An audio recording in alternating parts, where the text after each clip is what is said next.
Ladies and gentlemen, we are back, and I completely forgot. This is this is one of my favorite chapters. Chapter 22. This is Top going North Nashville to go have a little fun, do a little snooping and pooping, as I think we said in the last chapter. So yeah, this Master Sergeant Willie Trent Top, who I also learned, or I also wrote a short story about. It's called Chosen, about his time as a kid, and I won't give it away, but he was a very established high school football player. He was a very big guy even at that time, and I don't know. I think Let me know in the comments, but I really think I'm gonna have to read that one. Chosen. I really like that, and I've had the great idea from some of you guys to go back and read those short stories. Godspeed, Running, the one about Cal. Actually, we talked about this earlier about Cal running off to boot camp after he found out about his parents' death, and then Chosen. So we've got three different short stories that I've written. Maybe more to come. Who knows? If you have any ideas of ones that you would like me to write, let me know. Those tend to be pretty easy. They're about 10 to 15,000 words, so it's not like three books in one, which is nice. But yeah, anyway, little tangent there. But why don't we jump into chapter 22, simply titled Top. Master Sergeant Willie Trent was no stranger to the dark streets. Growing up in Atlanta, he'd quickly found that his premature growth spurt elicited a certain amount of respect among the neighborhood kids. Even the teenagers 5 years older than young Willie, often deferred to his ever-growing stature. Isn't it funny how I start the day and I can't get words to come out? Blah, blah, blah. Here we go. He'd found a love for weightlifting and sports at a young age. His size was an obvious advantage on the football field and the basketball court. Unlike a lot of kids that grow quickly and have a hard time dealing with the awkwardness of clumsy long limbs, young Willie seemed gifted with natural balance and athleticism. His size and talent quickly led him to lord over most of the young toughs in the neighborhood. Typical of adolescent mischief, fights were common. Nothing too violent, just a couple of boys punching each other, one usually walking away with nothing more than a bloody nose or soon-to-be black eye. Because of his size and quickness, Willie never lost a fight before the age of 15. Up until then, he could do no wrong. The only thing he didn't succeed in, and it wasn't because he couldn't, was schoolwork. His mind was focused only on playing sports and running his neighborhood crew. Later in life, his mental ability would be tested, and Willie wasn't too surprised to find out that his IQ was in the 95th percentile. It was this ability that made him a natural leader and crafty athlete. Brains plus brawn were a mighty combination. At the time, Willie made it a habit to sneak out at night and infuriate his poor mother to no end, to hang out with his friends. They'd never do any real damage, just roam the streets, hooting and hollering like kids do. It was on one of these occasions that Willie's young crew encountered one of the local punks and his small gang of hoods.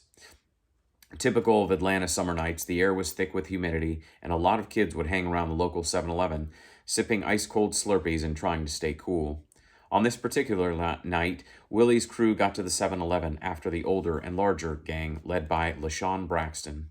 LaShawn was in his early 20s and ran the gang with an iron fist. No one in the local neighborhood wanted to get on LaShawn's bad side. As was typical when walking the streets, Willie led the way. He recognized LaShawn and nodded in acknowledgement. LaShawn's eyebrows rose as he appraised the towering team. "Hey there, Willie," LaShawn said. "I saw you on the football field last week. Hell of a game, brother." Willie stayed quiet, nodded his thanks, and continued on his path toward the front door of the store. "Hey, Willie, what's wrong? Don't you want to talk to me?" A couple of the older boys snickered as they watched their leader egg Willie on. The tall young man turned to face LaShawn. "It's all good, LaShawn. Me and my boys just wanted to go get something to drink." "Okay, but that can wait a minute. Why don't you boys head on in there and get your drinks? Give me a minute to talk with Willie." The younger boys looked to Willie for guidance. He nodded his consent and moved aside as they filed into the store. LaShawn waited until they were out of earshot to start talking again. "So how come you never come to hang out with me and my boys, Willie?" "You know how it is, man. These guys have been my friends since I was little." LaShawn nodded paternally. I get it. But you know what? You're not getting any younger. Maybe it's time for you to upgrade to the big boy crew. What do you think, Willie?" Willie knew this day would come. One of the problems with his size and ability he'd been gifted with was that he'd become a target. Soon older kids searched him out because they thought he would be a good conquest. Others, like LaShawn, seemed to prize Willie because they saw the strength and intelligence in the young man. Young Willie recognized the look in LaShawn's eyes. He wanted a new recruit.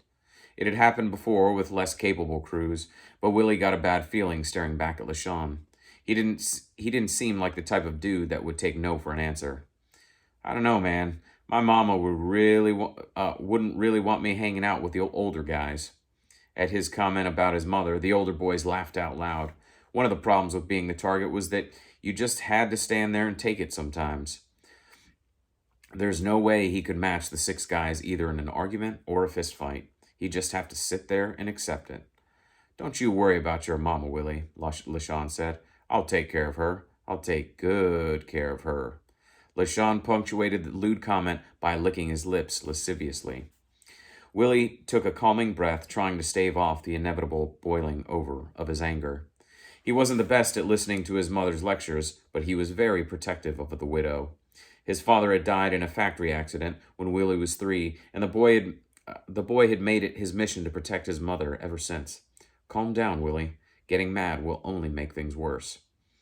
Come on, LaShawn. Can I just go inside now? LaShawn's eyes grew wide. You telling me what to do now, wee Willie?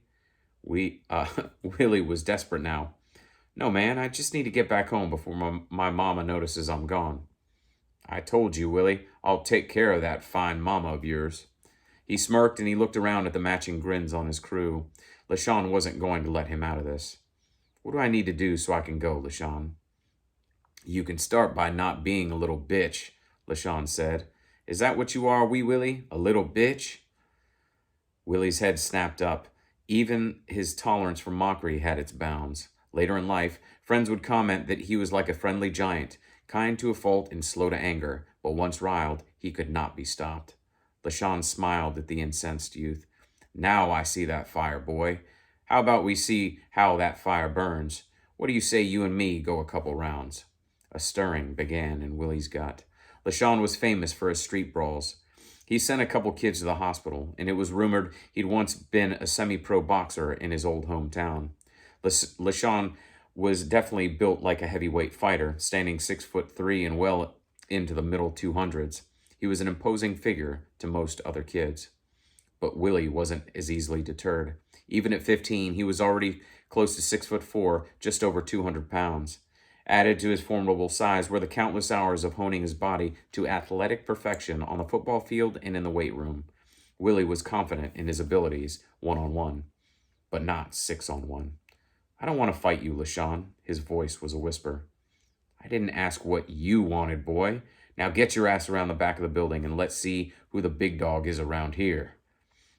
LaShawn's companions whooped a cry of delight and pushed the reluctant Willie towards the other side of the building. Their leader led the way as he pulled off his shirt, showing off an impressive array of tattoos. Willie glanced back to the store and noticed his friends peering out of the window, wide-eyed and realizing he was in big trouble. As the small gang reached the back of the building, LaShawn turned suddenly and landed a wide right hook into Willie's left cheek. He'd seen it at the last possible second and was able to minimize the hit by turning his head to the right, but holy hell did it hurt. The blow spun Willie to the right and down to his knees. He couldn't help it. LaShawn kept taunting him. Come on, you little bitch. Get up and show me what you got. Well, there's no way out of this now, Willie thought. He shook his head once and stood up to his full height. In that second, something in his demeanor changed. LaShawn noticed it, and so did the others. Willie's look of supreme confidence and cold anger caused a hush in the small crowd and made LaShawn think twice about charging. Willie used the pause to make his move. He bum-rushed LaShawn and swung a right-handed haymaker. Only it was a calculated ruse. For just as he was about to connect with his attacker's blocking arm, however, he used his momentum to hug LaShawn into the path of his forehead. There was a sound of cracking shells as Willie's forehead connected with LaShawn's exposed nose. Blood splattered from the flattened nostrils as the two young men fell to the ground. Willie knew he had him. One of the things he learned in his early fights was that despite the rage he mustered to take out an opponent, his mind stayed serenely calm. It was yet another gift that would serve him well later in life.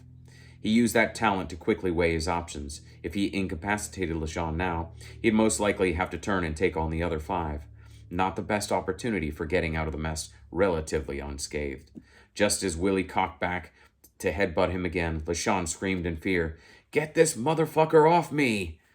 The next 3 minutes were a complete blur as the remaining crew members jumped into the fray. Fists flew and boots stomped as the gang pounded away at the defenseless Willie. He balled up in a fetal position to protect himself.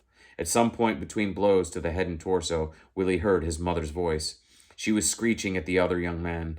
He looked up through bloody eyes to see his mother holding his father's old shotgun. He didn't even realize his mother knew how to use the weapon. She leveled the shotgun at LaShawn. "I'm giving you boys 2 seconds to get the hell out of here, or I'm gonna shoot." "This ain't over, bitch," LaShawn yelled back as he quickly fled the scene. His crew followed close behind. No one turned to head back. "You okay, son?" Willie raised his bloody face and looked up at his mother. In the limited light, she reminded him of a guardian angel, a shotgun-wielding guardian angel. He tried to answer, but the words came out as a slur.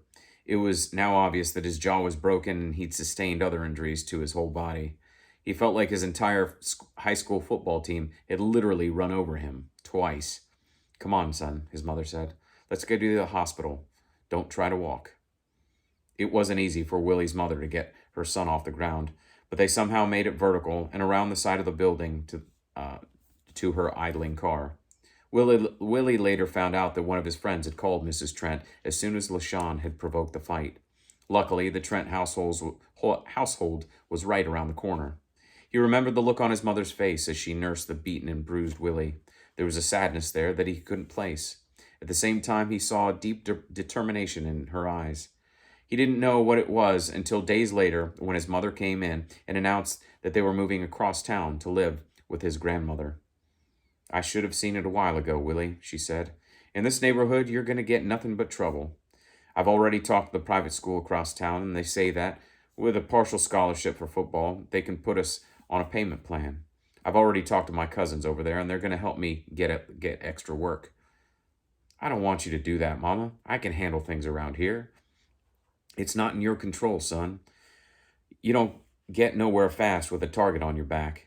If it's not those boys that attacked you the other night, it'll be someone else. We've outgrown this town. We need to start a new life in a better place." It was obvious to Willie that there was no use arguing. Her mind was made up, and he'd have to go along with her decision. Deep down, he knew she was right. He would always be a target. The move proved to be surprisingly easy. It was good to be close to family, and Willie quickly excelled at school. The mostly white high school was amazed at his talent on the football field. With the help of some very diligent teachers, Willie soon caught up to or surpassed his peers in the classroom. He learned to love his studies and eventually became not only captain of the football and basketball team, but also senior class president and valedictorian. Not a bad rise for a walking target. Before I go on to the next section, that give me a little bit of goosebumps right there. I don't know. I love his story. It's not rags to riches, but bad situation to great. And that's one of the reasons that I've loved Top, and I love writing his character, especially when he's getting crap from good old Gaucho. All right, next part. Master Sergeant Trent thought back to those days as he strolled the streets of North Nashville. It had been a while, but most inner-city neighborhoods had a similar smell and feel. Dressed in dark clothing with a long leather trench coat, he was glad he'd never have to live in such a place ever again. Thanks to Mama, he thought, as he said a silent prayer to his now deceased guardian angel. His mission was clear: infiltrate the area and get intel on the location of Dante West. He and Cal had agreed that it would be highly unlikely that Trent would stumble on West. They just needed some better information so they could hopefully triangulate the guy's whereabouts. So far, he'd questioned a couple of winos and hookers. They had all said the same thing. Dante hadn't shown his face in a while. He'd changed tactics and started pushing the fact the West owed him some big money, and he was going to get paid tonight or heads would roll. It was time to light a fire and see what came running out of the woods. He finally hit pay dirt around 2 in the morning. One of the hookers, obviously high on something, had led him to one of Dante's supposed drug houses. Trent snuck around the side of the dilapidated duplex, trying to get a better feel for what he was up against. He pulled his Beretta out of his coat pocket, just in case.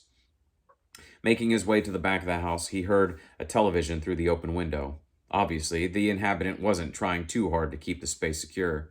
He glanced in through the corner of the window and saw two black men sitting on a dirty couch watching television and enjoying some weed. Bottle-shaped brown paper bags sat pinned between them. Both men had pistols within arm's reach on the couch. Clearly, they weren't completely stupid. Keeping a low profile, Trent shifted his gaze around the room and saw two women sprawled naked on the floor on top of soiled blankets.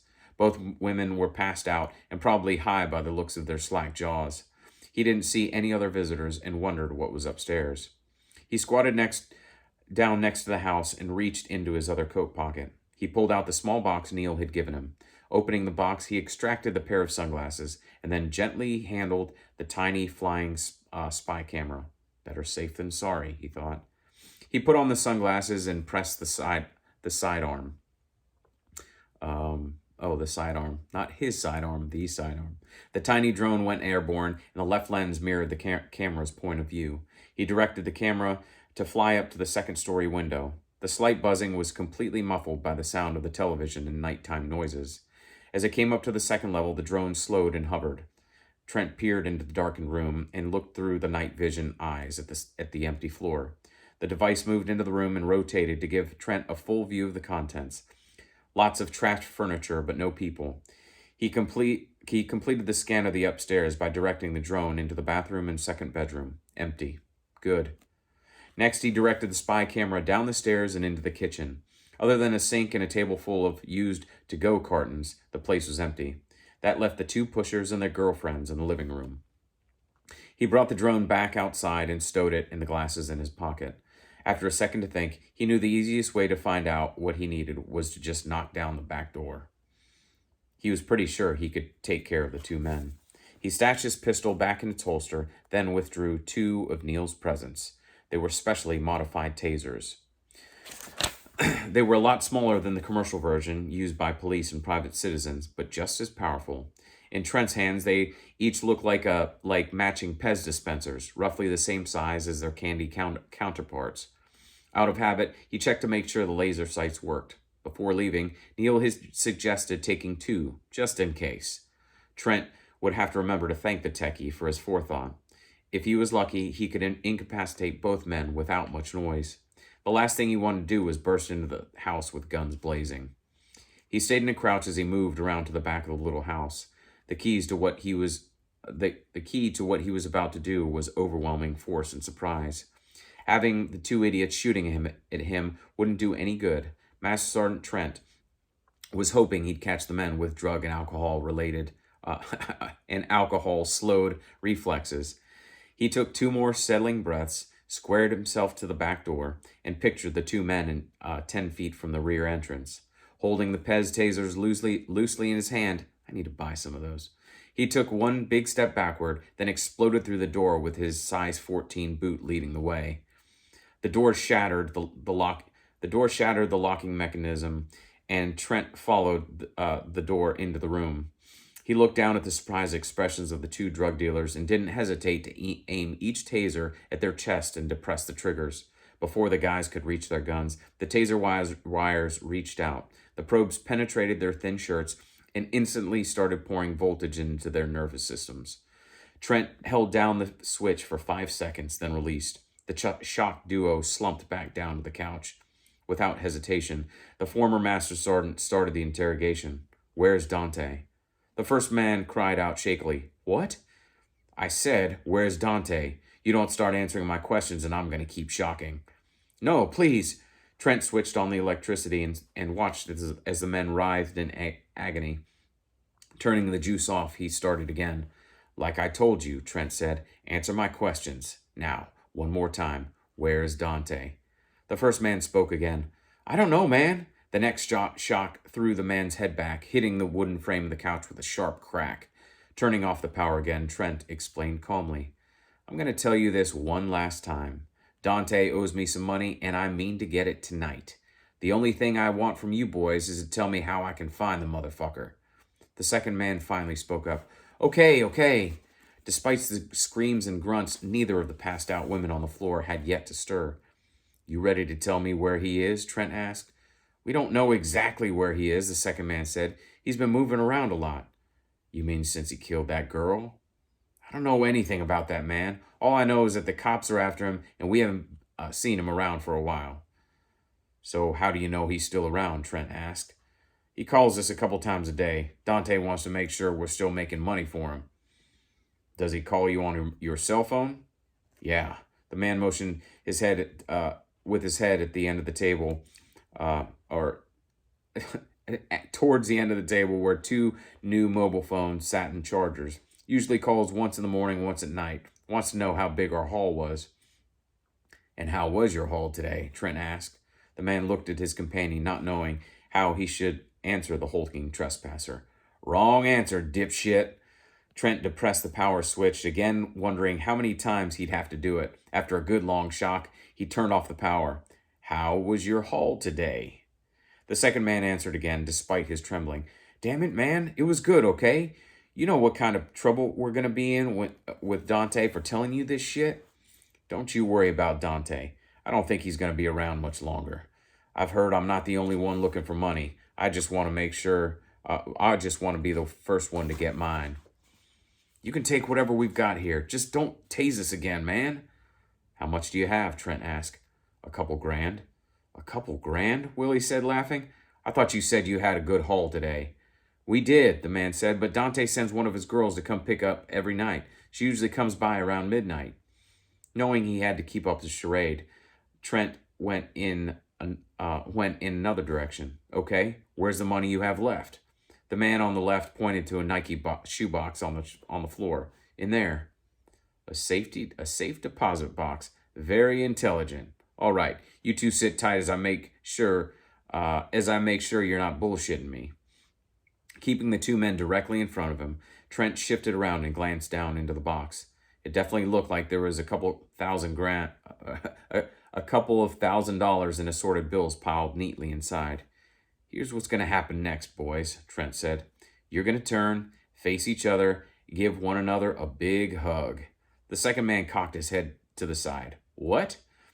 Trent didn't even bother warning the men as he depressed the taser one last time.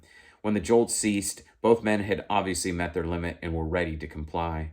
Like I said, Trent continued, I want you to face each other, give your buddy a big hug, and hold it. The two men looked at each other, not really wanting to know what was coming next. They did as instructed and glared back at Trent. Now, you with the arms on top, I want you to straddle your homeboy. The man hesitated only briefly, then awkwardly climbed onto his friend's lap with his legs and arms wrapped tightly. Trent shifted the taser so that he had both in his left hand, then reached into a large cargo side pocket and pulled out a handful of long black zip ties. If either one of you fuckers move, I'm going to shock you until you're stupid for life. Got it? Both men nodded and didn't budge as Trent expertly tied both sets of hands and feet with the cables. I hate to do this to you guys, but I can't have you running after me. Don't worry. As soon as your ladies wake up, they can cut you out. He linked two zip ties together and looped it all around both men's necks. He secured a neck restraint by looping another zip tie between the two and cinching it down tightly. They weren't going anywhere without strangling themselves, not without help from their unconscious companions. He finished by pulling out the taser wires and stuffing them, 2 cell phones and 2 pistols, into the cardboard box full of cash. Well, boys, thanks for your cooperation. And remember, just say no to drugs. Trent exited the way he came in and slowly made his way back to his concealed pickup truck down an alley a couple blocks away. He pulled out his cell phone and dialed Cal, who picked up on the first ring. Yeah? I think I got one of those breaks we were looking for, Trent told him. Okay, I'll put on the coffee and wake up the boys. I'll see you when you get back. Roger, out. Trent replaced his phone, started the big diesel engine, and made his way back down to the compound. Not bad for a former misfit, he thought. So that was one of the longer chapters, all about Top. And man, I got I'm gonna pat myself on the back a little bit there. There were a couple of good one-liners. Top some of his humor coming out. What was that last one? Just say no to drugs. Oh, Top. Love you, man. I wish you were real, but you are up here. I hope you like that chapter. Don't forget to subscribe. Tell your friends about this, and we will move on to the next.